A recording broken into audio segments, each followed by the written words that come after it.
దీక్షలో పాల్గొంటున్నారు. అలాగే వైద్య న్యాయవాద సంఘ న్యాయవాది పూల నాగుడి గారు భయంకరమైన పరిస్థితుల కాలంలో కనబడుతూ ఉంటే ఏమాత్రమో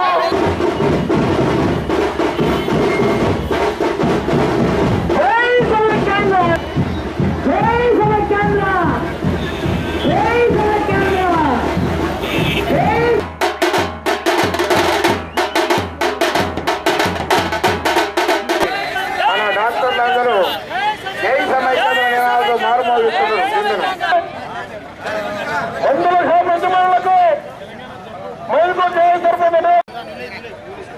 ఈరోజు వైద్యారోగ్య శాఖ సంబంధించిన వారు 2.5 లక్షల కూర్చోవలసినటువంటి వారు ఇప్పుడు ఈ యొక్క సమైక్య ఉద్యమాల గురించి కూర్చున్నటువంటి వైద్య బృందం వేదికగా రావాల్సిన కోరుతున్నాం.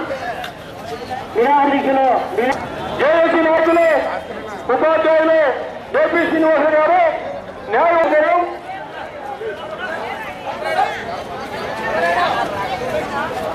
జేఏసీ నాయకులు పూలమాలను తీసుకురాలి, ఇంకొక పూలమాల తీసుకురాలి, పూలమాలను తొందరగా తీసుకురాలి.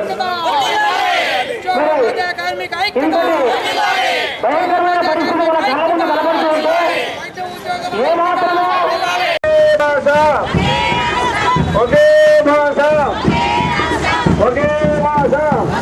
విద్యాసాగర్ గారు కూర్చోబెడుతున్నారు. ధన్యవాదాలు. అలాగే మందుల ఉద్యమాలకు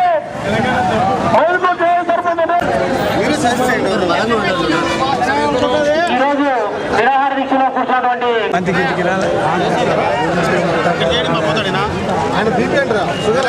అందరికీ ఉద్యమాలు పొందనాలు. మిత్రులారా, మరి మా కొడుకుల కడుపు కొట్టే విభజనే వద్దు తల్లి తెలుగు దేశం పార్టీ దయచేసి ఆ చట్టంలో ఆ డాక్టర్లు ఎవరు పరీక్ష చేసి వీళ్ళందరూ పండు రవి ఇంతమంది పంపిస్తాయి. జై సమైక్యాంధ్ర, జై సమైక్యాంధ్ర. ఆంధ్రప్రదేశ్ రాష్ట్ర